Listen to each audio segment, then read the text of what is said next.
Riveting content. Empowering your life. Welcome to The Sphere. This episode is sponsored by Houston Housewives of Finance. For more information on increasing your cash flow, becoming your own money manager, and to schedule your complimentary personal finance strategy, contact the Houston Housewives of Finance today at 1-844-700-4463. Looking to advertise? Join the Sphere's vast demographic reach of thousands of people all over the world. Send an email today to advertise@thesphere.tv or call us at area code 832-772-7789. KOG and Company.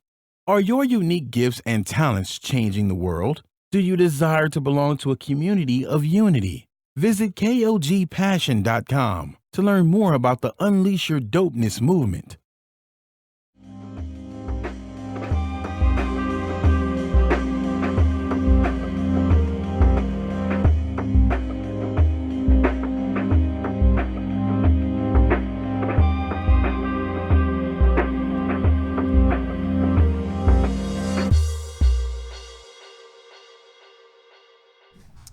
Hi, everybody, and welcome back to Docs. My name is Dr. Simone Ellis, and I'm super excited to be here. Of course, the Docs show is to educate, empower, and inspire everybody about their health and wellness. But today, we have a really serious topic that we're going to be talking about: racism and how it's affecting the African American community. So I'm excited to, of course, get into it. But of course, you can find me on Instagram at Dr. Simone Ellis. You can also find me on Facebook, Dr. Simone Ellis, or Simone Ellis. And I'm excited to kick it over to my beautiful co-host, none other than Chandra Batis. I'm in the building. She's here, and with child, and with child. Like this half child, like a grown. It's almost grown child. You're down so here. cute though. Thanks. Like if I get pregnant, I want to be a little bit like as cute as you are. Thanks. You make pregnant people. Let me fix my edges. But you see how her face is so slender too. Like she's wearing pregnancy as like.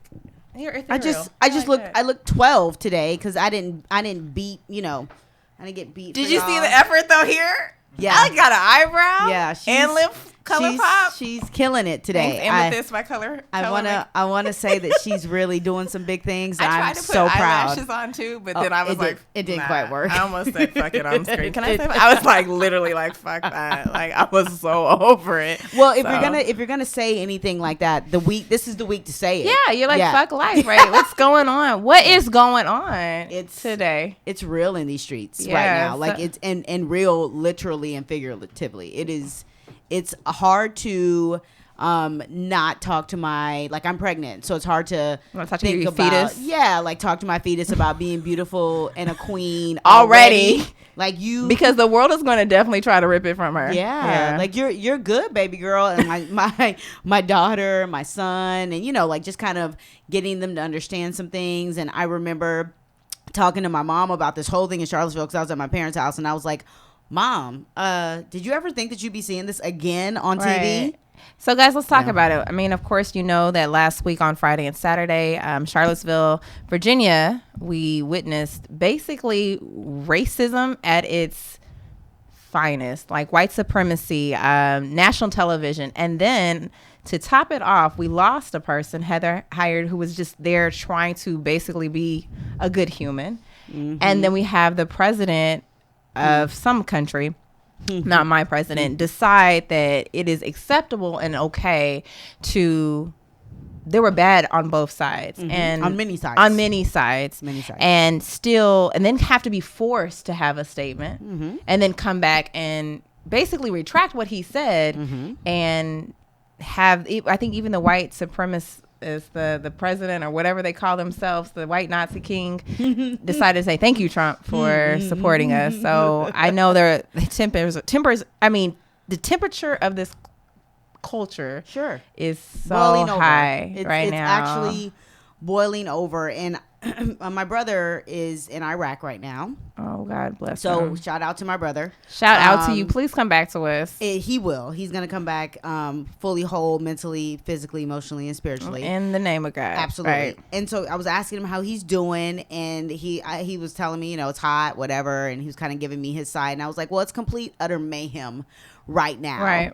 And he said that it's just unfortunate that he feels like with the loss of Heather Heyer, her being a young white female, that's what took some of these kind of fence-sitting people off the fence. So let's not talk about any of the black men or women we've lost, but it had to take the life of a Caucasian woman, which I mean, let's across the board, no life is without value. Right. Absolutely. But it does seem to take sometimes a white individual to make noise for it to touch home for people, I think, and that's what his point was like, it's just kind of sad that that's what it has taken for people to kind of start speaking up, and the fact that it was all caught on TV. Like you can't well, which TV? Because I am convinced that Trump is watching a completely different TV show than we are. I mean, because this man,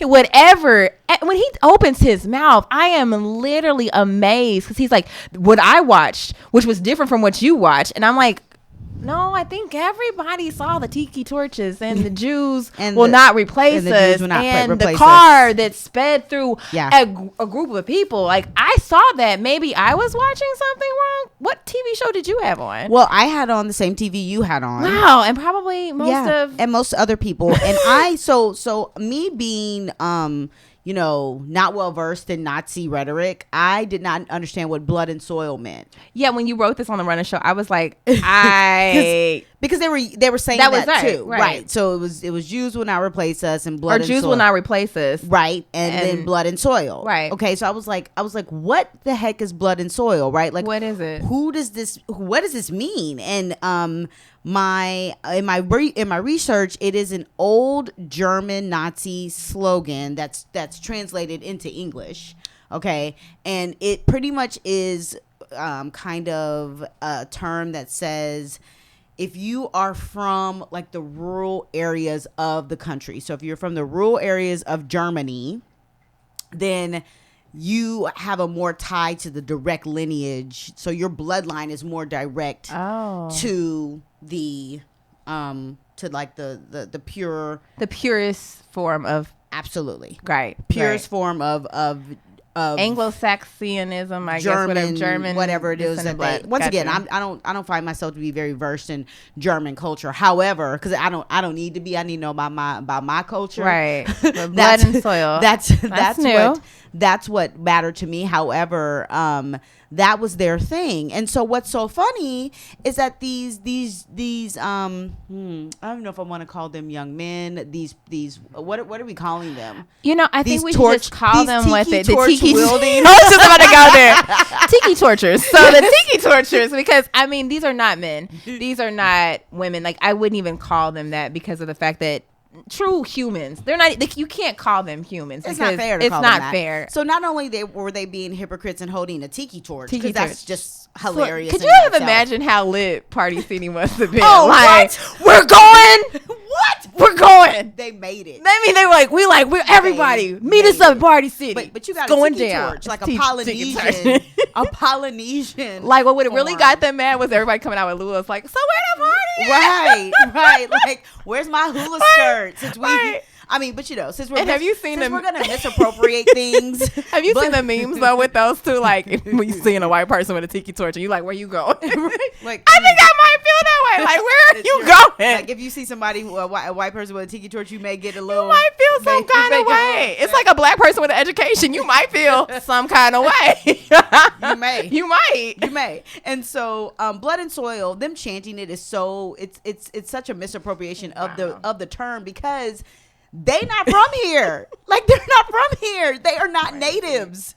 So it was just it's such ignorance happening right now. Yeah. Like it's such ignorance. And it's so bold and brazen. Like It that's is what very I bold, feel like. very brazen. Maybe the difference is with social media versus when our parents were going through it, or their parents were going through it, is that, I mean, we saw it, but the media really tried to shield, some of that stuff. Sure. Well, and it was but also, now the access to information right now is ridiculous, it's and people feel like crazy. this whole freedom of speech can go either way, and you have the freedom to say hateful things, and that's ugly. You don't have the freedom to not stand up for the national anthem and then get blackballed. I mean, like I'm amazed at how different freedom of speech really is. Like, sure, you don't even say anything. You're not even saying anything. You're just doing an talking. action. You're not talking. And you can't get back into the league. And I don't even watch football, y'all. So that's like a huge deal to me right now. Because I'm like, I don't even watch it. You in your feelings. And I feel some kind of way. Like, if I was about to go buy a Colin Kaepernick jersey, and I was like, but he's not going to get the money. So then I was like, I'm not even going to do that. So you just need to make a shirt. You need to make a just shirt. Just like big okay. Yeah, go to Harwin, get you a shirt made. Bedazzle the mess out of it. Absolutely. Yeah. And do some Instagram posts. Absolutely. Show your support. I was like, I'm about to go get a jersey. And you're like, and but then why? I was like, well, why? Because then he's not going to get the money. Yeah. No, So, I mean, it's extreme. crazy. It's extreme emotions from people who have been undercover for a very long time now. And what I can appreciate, and I love this now, that I feel like actions are happening. Like Steve Bannon is now quote unquote resigned. Like who, as long as he's not there, that's a good thing. I don't care if he resigned or he was warned that he was about to be fired. Get some of these people out of the leadership. And I say leadership very loosely because they're not leading shit. It's crazy. They are leading shit.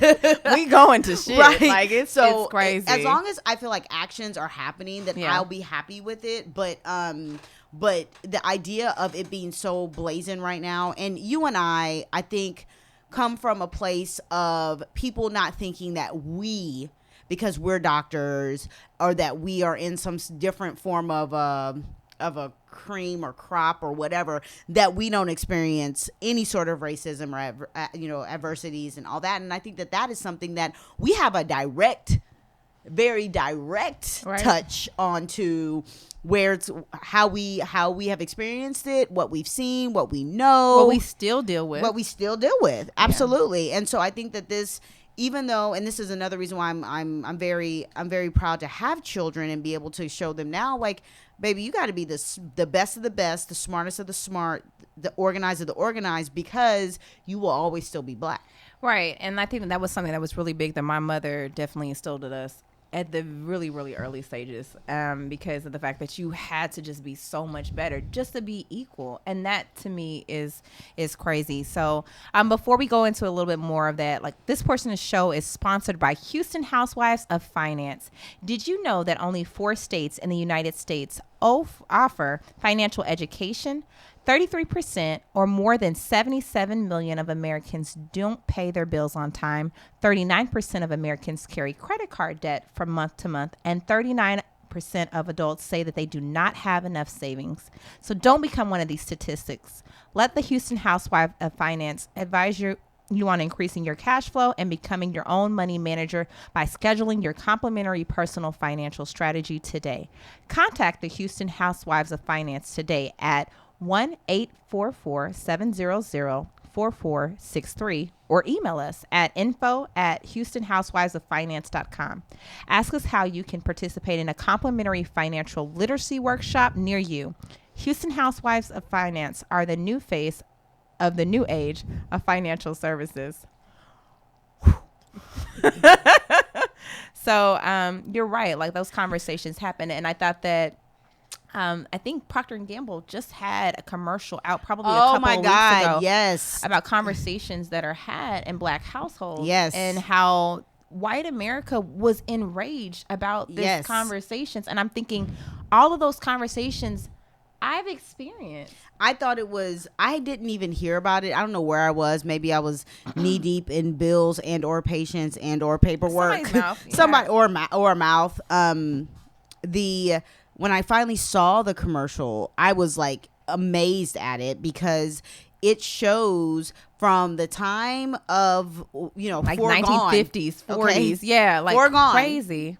that same conversation or something similar to that conversation is happening today. Right. And I think that piece is something that I have to have with my children, regardless of whatever degree or degrees I may have and hold, or the first letters that come before my name and the letters that come after my name. It does not matter. I'm still an African American female. Right. And we're both of us are in a profession that, I mean, until fairly recently, and even recently, it's still dominated by white males. And I mean, and I hope that for people who are listening to this show that are not of African American descent, this conversation is not to be offensive, and it's definitely not to make sure that we don't feel like we're supported by some great people who are of different colors. But I think that the conversations have to be had to bring light to these things, because so long we've been hushed about these things, and you don't want to talk about these things, and now they're coming to the forefront, and it's becoming very uncomfortable. And like you said, that video, I mean, I'm watching that with my mom. I'm like, do you remember when I took you to the Barbie doll store and we were at like Ventures? That's what was open, and the lady told you that you probably needed to pick a doll that was straighter hair because the black doll was going to be harder to comb hair, and that was the prettier doll, and this one was more manageable, and it was a difficult doll. Even at a young age, they tell you, like, you know. And so one, I think that the other piece of it is that what we have seen in the news, we're not seeing older people protesting and showing up. Right. We're seeing 20-year-olds, 19-year-olds, 30-year-olds. So it's the people that you and I see every day, all day. We're not seeing 80-year-olds show up, 90-year-olds showing up, because you'd be like, that kind of makes a little bit more sense. You know, and I have thoughts about that, why they probably aren't showing up. I think that there's some big generational gaps. I really believe that our parents' had it so tough that it's almost like they shielded that next generation from trying to have to deal with so much adversity. Like they were going through it, and it was to me like where it was very difficult. So that generation, when they had kids, which is our generation. Are you talking about us? Our generation, okay. Yeah.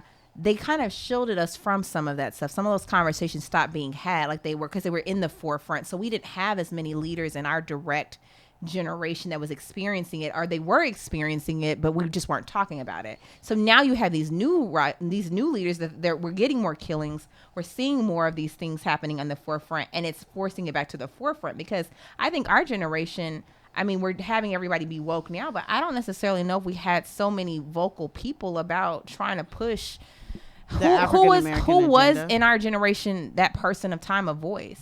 There's voices that are coming out now, but I mean, our parents had Martin, and they had Malcolm, and they had Rosa Parks. But then you kind of I used to hear people in my class talking about, I don't really want to hear about slavery. It's too sad. And so almost like they just chose to kind of shield it. Sure. And I mean, that's just, and that's kind of my thought, because I'm interested to see, like, you have this generation of people that some people are, you know, with the movement, but there are definitely more that aren't. And now it's like coming back in full force, where you've got to be more conscious about it. Well, and I do believe that there's got to be a point somewhere in there that so they were tired. They were like, we didn't we made it, which is, I personally think is more of it. Like, I personally think it's we've made it, we've conquered it. My parents lived through like segregation and then the desegregation of schools, and then they both were first to go to college. Like, you get what I mean? Right. So I guess my word of protection isn't the right way. I think that's exactly what I'm saying. Like it's just calm. Like we don't have to fight. We don't have to fight that fight anymore. Right. So you don't have to worry as much, because we fought it for y'all. So we don't have to worry as much. And when you don't have to fight it, you may not teach your kids to have to fight so hard. Right. Or to identify with their own culture so much. Right. Mm-hmm. Well, we're going to end Facebook Live now. We always appreciate everyone who supports us and follows us and listens. And so, of course, we ask that you subscribe to the show. Please do, on all major platforms, including iTunes, SoundCloud, Google Play, and Stitcher. While you're subscribing, go ahead and review our show, with constructive feedback. We like to hear what you guys have to say. We like to kind of acknowledge what you guys want to hear about, not just what we want to talk about, because although we have great ideas, this show isn't for us. It's for our viewers and our subscribers. Share this Facebook Live post and the entire show with your friends and family so that they can get some of this loving and this education and be part of this discussion. Mm-hmm. And lastly, and definitely not the least bit of important, we will ask you to reach into your pocketbooks and donate. Coins. Yeah. rack it up. Rack it up. They won't get it. But. Right. If you don't get it, you may want to be like me and just find out this week. I'll rack it up. Rack it up. You may want to rack it up and donate to our mission. We don't care how you rack it up. We would like it to be. We don't care where you get your money. Racked and put towards www.thesphere.tv/donate. Thanks for joining us. We're gonna keep this convo rolling. So let's talk about how it's been for you being a Black doctor. Well, I guess we want to throw out some history first about the first Black doctor. Let's talk about this history. I love, and I will say this, that I make my daughter, and I'm hoping that by making her read books that are of historical in nature and factual, mm-hmm. that she will start to inhale some of the things that I did, which was like, I was reading Assata Shakur at 15. You've been woke. Like, you had, like this is that's not a movie. Yeah, like, I'm like, man, I don't need a shirt that says stay woke. Like, I've been woke. I stay awake. Yeah, I walk around woke. I never fell asleep. Slept. I ain't sleep. So I do like the idea of knowing our history, mm-hmm. because the reality of it is they don't teach it to you in school, right? And so they don't teach you the truth of it in school. I don't know if you've seen today. Once again, this is all this kind of crazy stuff that's happening. But today, or as of last night into this morning, Christopher Columbus statues have been getting vandalized around the country as well. So did you? Oh, okay. So that's history, though. Okay, so this is history, right? So I distinctly remember Avery coming to me talking about Thanksgiving and praising Christopher Columbus, and I was like, "Hold up, wait a minute. Let me talk to you. In it. Let me talk to you, because these Indians, right, gonna be real mad at you, right? Like I was like he didn't discover anything." Right. He found something that was already here. You can't discover what was already here. That was culturally diverse, that you had different tribes and different. I was like, baby girl, he didn't discover. It was new to him. Right. But it wasn't new to the people that he then turned around and killed and gave blankets to, that were infested, that stole crops and land. I said, I'm just telling you. Right. We celebrate Thanksgiving, but we're not thanking Christopher Columbus for finding America. We are thanking each other for loving each other. It's definitely interesting how the school narrative is taught, because that is definitely. And you and I have had some extreme education. Right. And I didn't even want to cut you off, but can I throw this really quick in here? Because when we're talking about history lessons and vandalism, so one of my friends on Facebook had this up, and I could not believe it. It was a meme today about, they're talking about, how people are now upset because we're trying to get rid of all of these statues, sure. Right? And so somebody's taking it further and like, well, you know what? F Christopher Columbus. Sure. And so a white person put up on social media, if you guys are really all upset and you're really racist, reminder of the past, I'm here to help. So they talk about all the money. Yeah, I saw that. You saw that yeah. with the bills? Yeah. And then send it over to me. Yeah. And I'll help you part of the healing process. Yeah. I'm here for it. And I was just like,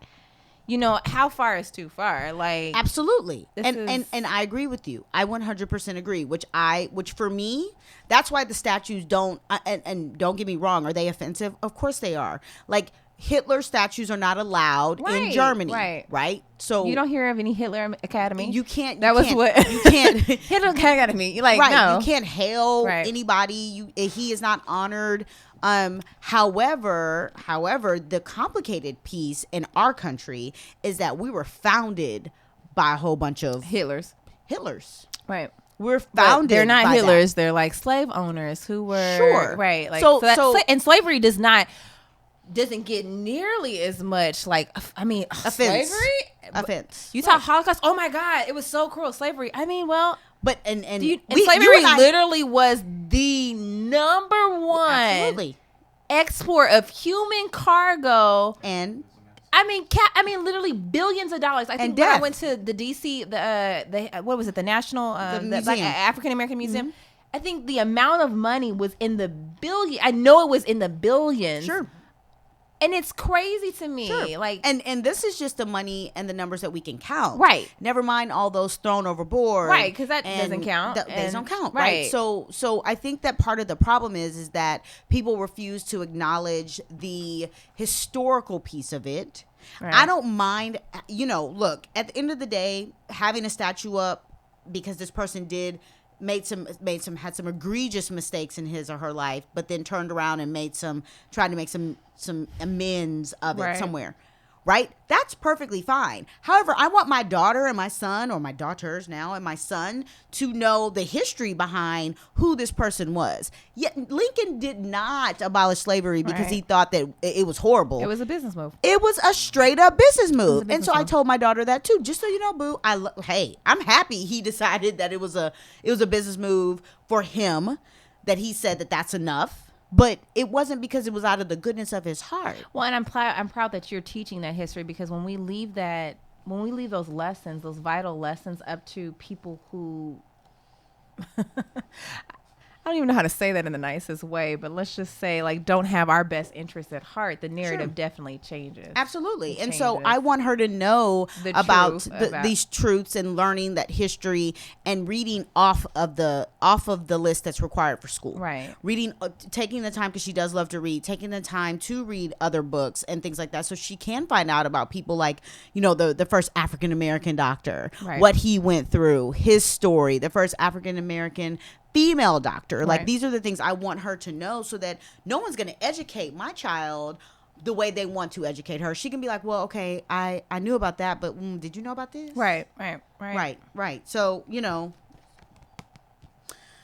so this portion, just so y'all know, of the show is sponsored by The Sphere. What?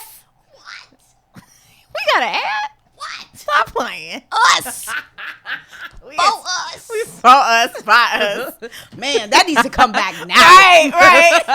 So much money. Are you starting your business and looking for a place to advertise? Do you have a need to reach out to thousands of people across the world to build your brand or sell your product? If so, get your product placement and advertising needs handled right here at The Sphere.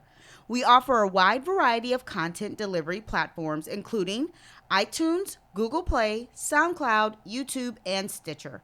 Plus, we have a vast demographic reach within the United States, as well as modern countries across the globe. Our enriched content and inspiring dialogue, coupled with your strategic ad, is surely to hit the mark every time. Call us today at area code 832-772-7789, or send an email over to advertise@thesphere.tv.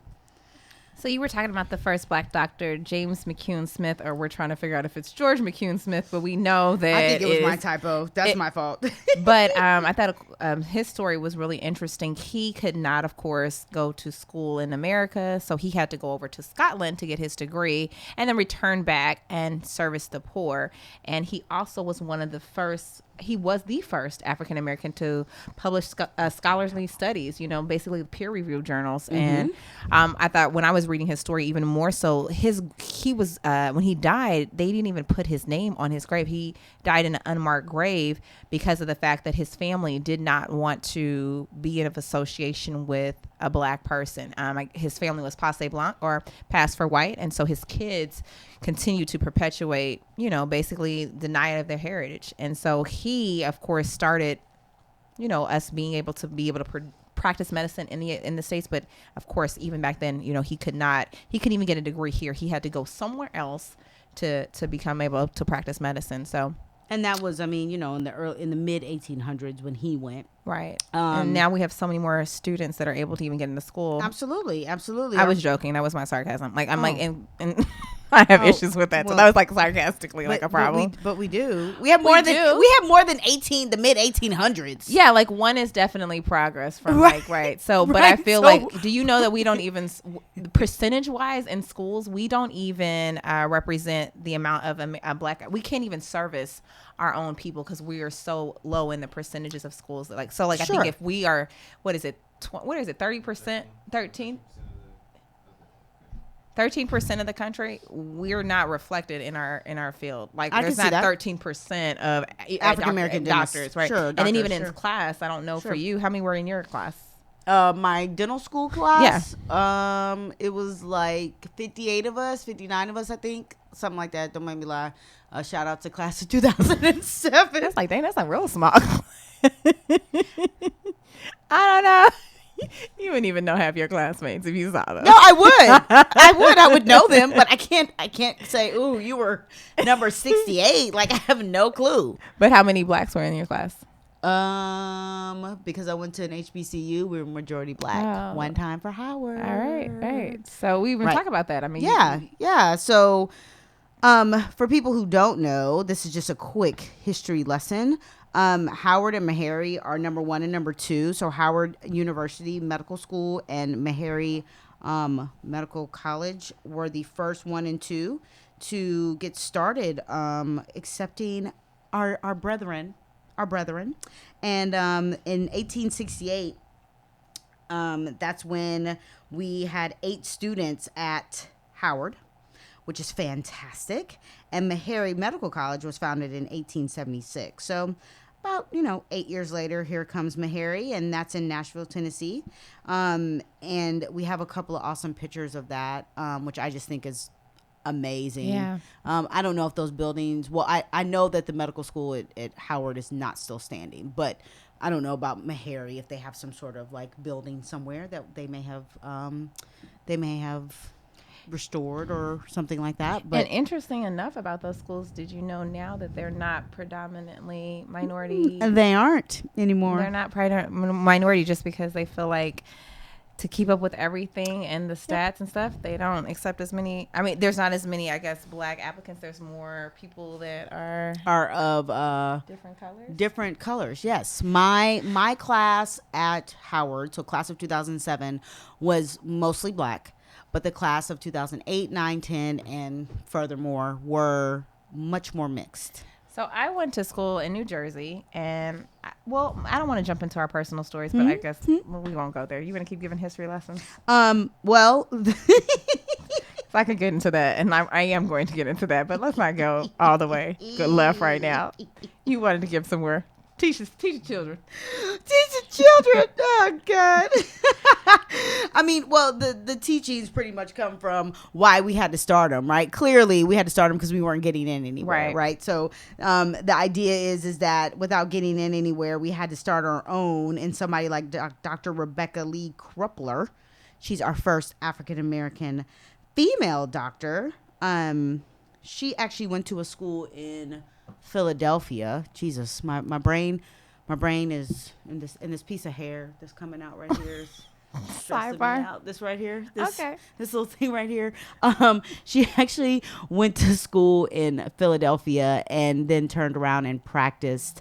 It was actually New England Female Medical College. Okay. That's no longer even around. Oh, wow. So it's no longer around. And then she turned around and practiced, of course, with the poor.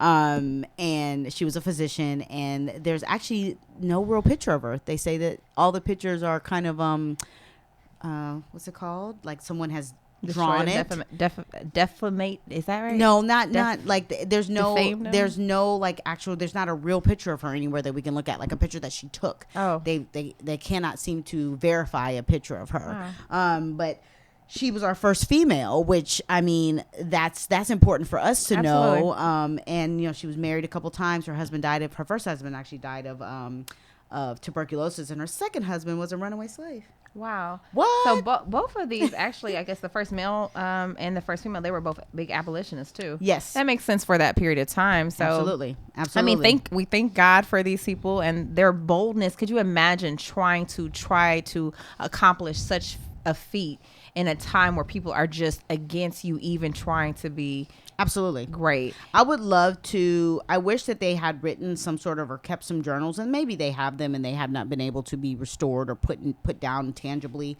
but the adversities that they saw, like what did they encounter? And they have that. And when Dr. Krepler was trying to like prescribe medicines and fill her prescriptions, that she would get turned away. Like you can't be a doctor, like things like that. I would like to hear it in her words. Well, and I think that it's interesting that they probably dealt with some of the same things. It's just probably a tentative picture of what they've. Okay, great. So, I mean, they probably felt the same type of adversities, unfortunately, that some of the things that we experience today. When I was trying to get into dental school, I remember as a kid in high school telling my teacher, because I knew really early on I wanted to be a dentist at like 7, right? Okay. And so I remember telling my chemistry teacher in 10th grade, I was like, hey, I want to be a dentist. And she was like, you couldn't possibly really want to do that. And I'm like, well, yeah, I mean, I think that seems like a reasonable job. Why do you think that? She's like, I mean, well, you're a woman, and she's a woman. Mm-hmm. And she's like, and I mean, like, it's going to be really difficult. Like, there's not a lot of black female dentists. As almost if that was deterrent enough for me, like just because there's not there, you shouldn't do it, and there's no females hardly in this industry. So that was my first version of experiencing like, well, wait a minute, that's kind of a. Would you have told that to the white male that came through and just said, hey, I wanted to be a dentist too, and oh great, so this is what you need to do, and let me cultivate that. And seeing they probably dealt with that type of adversity. So somebody telling them and probably on a consistent basis. Absolutely. Every single day. And then when I got into dental school, I remember there were only 4 in my class. I went to a HBCU as an undergrad, but then in dental school, it was only 4 out of my class. How many were in your class? Like about 100. Okay. And so. Did they all graduate? We started off with 5 and then only 4 graduated. But I was the. No, I'm sorry. The number 100 started and 100 graduated? No, so when I was in school, actually 80 started, but then they started having international students come through. Okay. So when we graduated, we graduated with more students. Okay. And then see, mine was the opposite. We started off with 89, and like I said, we may have graduated with 60 something. I don't know, but I do know we lost some. Yeah, and I mean at that level, you're gonna lose some people. But I remember thinking to myself at that point, like. I called around schools and was first asking, are you interested in having more diversity in the schools? And actually the gentleman that I spoke to was George. I cannot remember his name for the life of me, but he was a part of the PAC. Do you remember that book? Yes. Where it was the 3 black doctors? So he actually was my mentor when I was in dental school. And I remember reaching out to him when I read that book and said, hey, are you guys having any are you guys trying to diversify the classes and get more acceptance for black students? Because I also felt like I could get more scholarships that way. So I got a full ride to dental school because I called around and reached out to people who I felt like were trying to have more students be into the dental school class. But then the racism that you feel in school, dentistry, of course, is predominantly dominated by white males. And so you were consistently having to prove that you were supposed to be there. And I would get told or asked questions about that in dental school on a consistent basis. And remember, I came from a black undergrad, so it was very common that people wanted to be doctors because all my friends were in medical school or in dental school, so we're all doing the same things. But here I go to this white university and I'm having to prove that what just came so natural to me in college, now I'm trying to I have to prove to you, but you don't have to prove to me. And is this only based off of the color of my skin? So I'm only having to prove that I'm just as smart as you just because of how I look. And it was mind boggling. It was mind blowing. We were even told in undergrad certain schools not to apply to because they did not accept black students. So like we were told not to apply to LSU because they only had like 1 black dental student that was walking through those doors. And so could you imagine what it was like for that 1 black dental student? I mean, so that as even just going through that process, and now I know that other doctors will be watching this show, but I know for them it was very difficult to just try to break down those doors just to get there, and then consistently on a day-to-day basis prove that you were equal. And that's racism at its finest, like just consistently having to be taught that you have to be better. I didn't have that same storyline. I did not really have any adversity in my face directly, or heard, or felt. I will say that, or felt. Telling people, because I've been saying I want to be a dentist since I was 11, so not 7, which is pretty impressive. But I mean, 11. I feel like we were like right at the same age. Well, when I was 11, you were 7. I'm probably like 7, so that's probably about kindred right. sisters. Yeah. But I didn't have that. I came from, for whatever reason, I just did not experience a lot of adversity as far as racism when I was in high school or middle school, or I just didn't. Now I did on the playing field. I played soccer and volleyball, so I saw it then, but it wasn't like, oh girl, you're not gonna go to college. Like, people were like, yeah, you going to college, like, you know, you want to be a dentist, cool. Like, you know, my pediatric dentist is still working, and he's fantastic, a white male. He was like, oh, you gonna be a dentist, what do you need from me? Like, wow. it was a very open, like, acceptance of what I wanted to do. And then I went to UT, so of course predominantly white institution or university, and then I went to Howard, where I was surrounded by all Xavier motivated yeah, a lot of Xavier grads. It was like 6 of them in my class.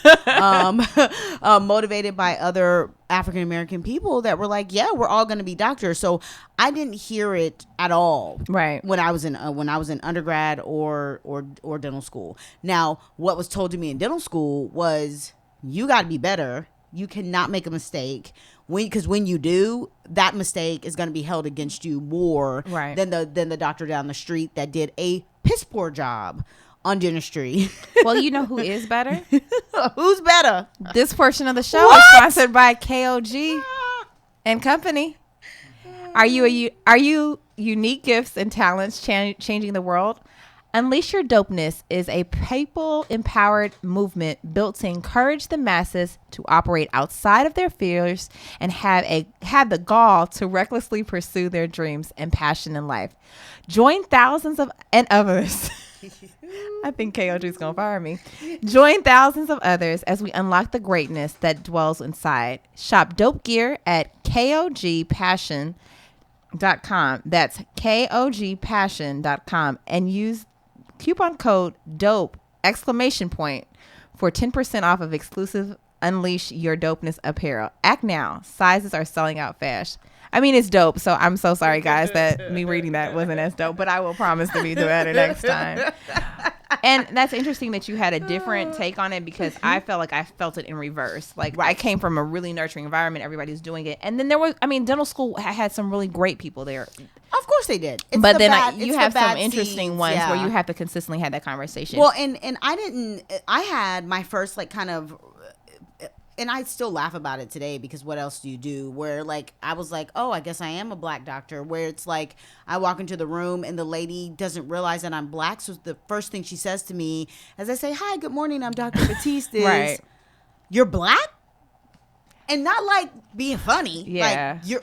Like, you didn't check my Google reviews. You did not bother to Google my name. You just came on in here. I've had it even worse, Shonda, where I've actually had somebody walk in and say, oh, you're the doctor, and walk out. And that was like a very, very slap in the face. Like, I cannot support this. And I've had also other people who were minorities. So of other Indian, sure, you're so pretty to be a black girl, which is like the most racist. Well, what are you? Because you just can't be black. I hear that. I used to hear that all the time. And so you're black, right? Like, wait a minute. So black is there a black yellow? Is there a black purple? Or is there a black green? Or, yeah, you're just pretty to be so different. You're so exotic looking. And I'm like, girl, no. My mama is from Chicago, and I'm not exotic. Like, I don't even look. I look like a regular black chick. Like, I look like that. But I mean, also, I would see it as when you're wearing your white coat, or when you have your scrubs on that say Dr. Ellis, so are you the nurse? Are you a nurse? Are you a hygienist? You automatically assume, because of the color of my skin, that I could not own this practice. Sure. And I mean, I will never forget, I was getting tires for my car, and the guy was like, oh, well, you're who's Dr. Ellis? I said, I am. And he's like, well, how does it feel working for Dr. Ellis? Like, he kept having a conversation with me, and I was like, I don't know. Ask myself, like, how is it working for yourself? I mean, I could not believe I had to keep having this conversation. And I said, I'm the doctor. That's my practice. And so now, and even dealing with racism, how you even market your practice. Like when Absolutely. I first opened, I was afraid to even put my face on anything because I was like, well, I mean, if you know I'm black, you won't come. Well, and it's funny. So there's one experience in my practice. So everyone knows that I bought the practice from an older white Jewish man, right? And that's what he was, and he was very proud of it. And I mean, not like a proud, like white supremacy proud, but like I mean, I'm most Jewish. people aren't white supremacy proud, Right? but Like continue, I'm Jewish, right? cool, right? Like not like, hey, I'm better than you. But Right. my point is that his patients, which you probably have seen as well, is that you tend to attract patients who Look like you. look like you, right? Right. And so this lady, and unfortunately, he had a reputation of writing a lot of prescriptions, okay, and the good stuff, right? So this lady comes in and she had no problems, and I was like, I'm not gonna give you Norcos, like that's not gonna happen. Right. I'm not gonna give you Oxys, that's not gonna happen. Right. Like you can catch this Motrin because you don't have a problem. Right, and I'm not going to jail for you because I don't even like you like that. You know, like Orange so- is not the new black so for me. literally, I'm like, no, ma'am, I apologize, but whatever pain that you're having can be taken care of by this. And if you would like to see a specialist, here's a specialist number. Like I'm like deferring, being as nice as possible, but you're not about to catch Right. these 90 tabs Right, from me. right. And so she proceeds to, I go into the other room, and my assistant who used to work for the doctor, that my assistant at the time who worked for the doctor for 20 years is trying to calm her down. Like she's going off in the back, and I'm working. I'm just like, I ain't going, like, you ain't about to, you know, Right. you, one bad apple is not going to run my whole day off. Right. So I'm working. She proceeds to come behind me, flick me off and call me a nigga bitch In your office. in my office. Yeah. I don't even know what to say to that. I mean, that could have been. I mean, it could have been. How did that make you feel? It didn't make me feel like anything. Okay. Because like her opinion of me does not matter. But I think for me, it would have made me feel, it's still sad to see in this day and age that word is just so easily able to be said. Now, you wouldn't act a fool if you're, I mean, well, unless you're real crazy. I rarely see patients acting a fool with other races. I mean, and sometimes I even feel like that about my own race.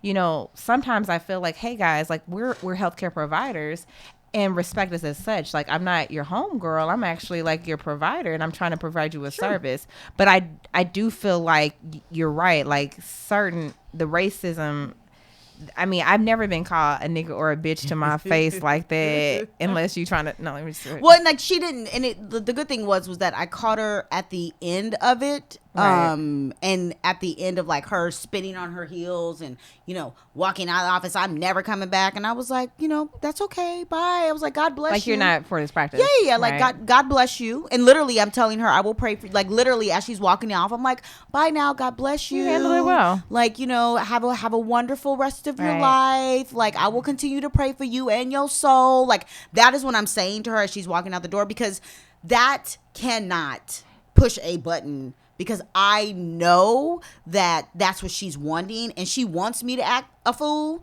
So if I do, so she can validate her actions. right, that Right. only makes her feel like, well, I told y'all she was a nigga bitch. Right. Like I told you that's what she was. Well, for anybody that says know? anything racial in our office, like the lady that said to me that you're pretty for a black girl, that was offensive to me. So we just send you a nice little letter that you're no longer welcome at the practice. Because for me, I mean, I'm doing a service. I'm providing you a service. so you actually dismissed her? Oh, I dismissed patients. Yeah. Really? And I haven't had to experience that anymore because, of course, like, I mean, we've been in practice for, you know, Yeah. almost 8 years now. So Yeah. now my patient base is pretty, like, the people who refer people are pretty Right. calm They're- and normal. right. But at the They're coming beginning, yeah, you from- do. yeah, And yeah. so, I mean, experiencing that was definitely difficult. But I think that now, as far as solutions, or I know some of my colleagues having to just justify that they're just as good and that the color of their skin doesn't determine how their quality of care is. But I wanted to just try to get into affirmative action before we wrap up the show. I know that some of our viewers got a chance to see the CNN interview that was done on the Indian gentleman that basically faked being black to get into medical school. And I think, Gary, you have that article on CNN, but it was really, really hard to watch this, because this gentleman wanted to state that because he was an Indian and he was a great candidate, that he could not get in to medical school because of the color of his skin. But when he acted like he was black, because we have it so much easier, and it's just so much easier for these doors to be open, and affirmative action is working in our benefit, that now he was able to get into medical school. It doesn't talk about that he applied to 32 medical schools and he was waitlisted, both being Indian and black. Like, that has nothing to do with it. It doesn't talk about how he failed out of medical school because he could not pass his rotations, because maybe you just weren't good enough to get in. It goes into, well, the race of our skin is the reason why we're here. And I mean, I can't say this loud enough, that if we were born with the same color of skin that you were, then maybe that statement would be fair. But we come out the womb and we are it's crazy. We come out the womb and we already have a label that we're not good enough, that we don't belong to be here. And so as in elementary school, my mother, who is actually a doctor as well, did her dissertation on how black boys get basically put into, they're hyper now, so now they're special needs, and they get categorized on at elementary school, and so they don't even get an opportunity or a chance to just be, hey, maybe they need more work, maybe they just need more assignments done, maybe you need to give them, challenge them more. But instead, no, their energy, they're not like the other students, and so now they're special needs, and that perpetuates all the way into high school, where they don't even get the opportunities like other people do, other cultures. We get born into lower income areas, and so therefore we don't even get the schools, we don't get the books, we don't even get the opportunities. And so the ones that do make it out, the ones that are strong enough to basically make it through that whole system, they need a little bit more assistance, because no, my DAT scores may not be as strong as yours, but it doesn't mean that I'm not as strong of a worker, and it doesn't mean that I'm not going to get the concepts, but maybe my study skills, or maybe the way that I take tests is just a little bit different than yours. Well, and affirmative action has nothing to do. Affirmative action was put in place because of the fact that those things were proven to be true. If we had the exact same opportunities, I promise you, we would be killing it every single day, because you look at our history and we've come over here and dealt with so much. The fact that we even made it over here, that means that the strongest survived. Like literally the strongest made it through here. Absolutely. And now we have to fight these battles that other people don't do. Other races would break if they had to experience the same things that we did, and then when we go through school, they would break, because we are built differently. Because we've had to be built differently. Our history shows us that. I promise you, let them white supremacists come and do that stuff in Chicago, do that shit in Baltimore, do that stuff in New Orleans. Like, that stuff wouldn't ride, because of the fact that we're not gonna tolerate that. Like, I just get so mad. I'm sorry, but you can see I got really passionate. But if we were given the exact same opportunities, maybe that statement would be true. But we're not.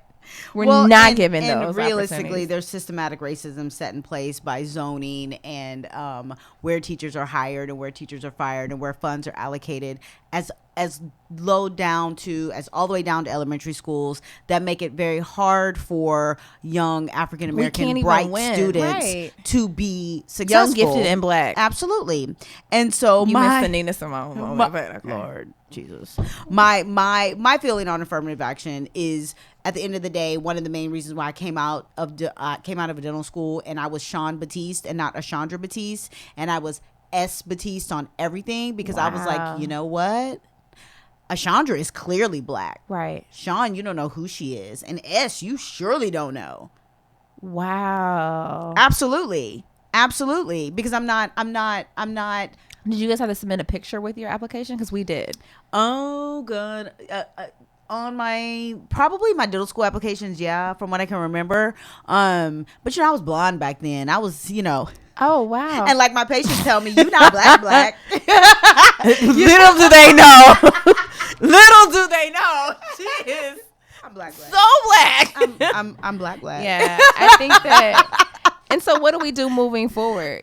Personally, what I feel like I need to do for my children, like I said, for me and mine, is I make sure that they know their history. Yeah. And they get it from us. And then of course, educate them. They get educated at school as well. Mm-hmm. Also make sure that they understand it's not on them to pull in all of this negativity, right? So leave that behind. Know that you are African American. Be proud of it. However, this can still happen These are the reasons why I'm asking you to be great. These are the reasons why I'm asking you to be respectful. These are those conversations that Procter and Gamble were saying. Right. Make sure we have those conversations with our children. And then the people who are good non-minorities, they need to stand up. They have to stand up, and they have to teach their children to be good. And like I was reading some article on Facebook about a white lady not realizing that her son had so much white privilege.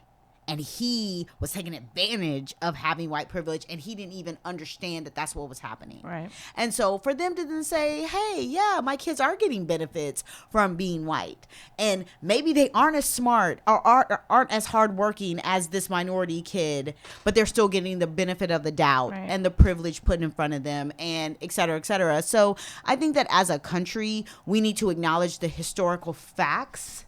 Not alternative facts, but historical facts, and accept them and be and embrace those facts, because that's the only way that we can then have an open conversation. So you're probably gonna really hate what I think we should do, but I'm gonna just go for it. You think we should go back? I'm one for mine. And so what I feel like people should be doing more of is one, mediocrity is not an option. So you start that at the beginning. And like, these kids have to know their heritage. I agree with that. Mm-hmm. But we as a people have to continue to pull together our resources to do much better and to continue to unite. So of course, like we have an event tonight, guys, if you're really watching this, like listening to it now, the Houston Minority Dental Society, we're inviting all minority doctors out because of the fact that the more that we get together and have these conversations, the more we can do with our resources, and we can give back to our own people. So scholarships, making sure I have kids come in and shadow me all the time, because I want them to see that somebody like me can do this. So that means that somebody like you can do this. Mm-hmm. Going back,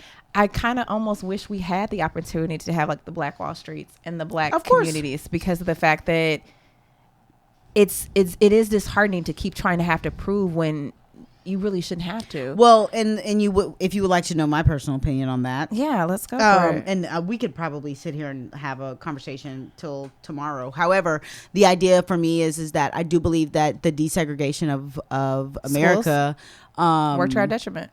Were to our detriment. We stopped taking care of each other. And so what I have noticed, which I am all for and I appreciate, is that now, today, I get so many patients that call and say, I want to support. I just Googled a black dentist in Houston. Yep. Is she black? And I'm saying, well, I appreciate that. Thank you so much. Like, yes, I'm black. Yes, I identify as being black. Yes, I love being my black proud folks. About being Thank you so much. My black is dope. Like melanin popping. Like I'm all those, right? However, I was here before, and so was another doctor that you could have been supporting. So why does it take this for us to come back together? Oh my God, we can talk about this all day. So it is about taking care of each other. Yeah. It is about going back and reaching back and grabbing 10 when you've made it. And even if you ain't made it, reaching back and grabbing 10. It's so important. And so what Dr. Simone and I have talked about today is something that is very important to us. I mean, we have witnessed it. We live it. We are not only black doctors, we are female black doctors, so we get it from a couple of places. Right. However, I want to encourage all doctors out there, all nurses, all people who are striving to do better. It doesn't matter if you're in the medical field or not, to know that you can do it and that you are better than the world is saying that you are.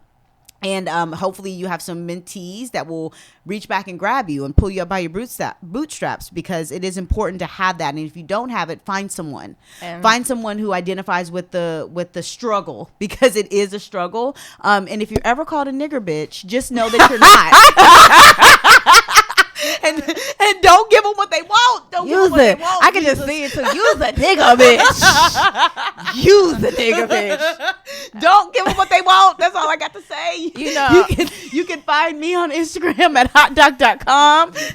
You can come to my office. There's no nigger bitches allowed in my office, please. Put that on the front door. Okay. Elite Dental Wellness is at the corner of Fondren and Westheimer. And I'm, like I said, Instagram at hotdog.com, and Facebook and Twitter, Ashandra Batiste. Thank you for joining us, and Dr. Simone Ellis is going to sign us off. Yes, and you can of course find me on Instagram at Dr. Simone Ellis, or on Facebook at Simone Ellis, and I'm at Small Design Studios in Missouri City, Texas. Of course, we would love to have you as a patient too. And my last words are: be encouraged, be inspired, and know that you are great. And that's just it. I feel great. What a great time to be alive. So, right? It's a great. I don't know. I'm because I'm gonna get that, be dope, that dope shirt. Gonna make sure that we're gonna get you unleash your dopeness, right? Like unleash my KOG. dopeness. Like, because I'm not even trying to be funny, but I went to HEB like the day after Charlottesville in the suburbs, and I was like, I don't know how these white folks feeling about me right now, and I don't know how I'm feeling about them. So we gonna make sure that we come together. We gonna at least try to build our torches. I'm gonna build it up. Bye, guys. Have a good week.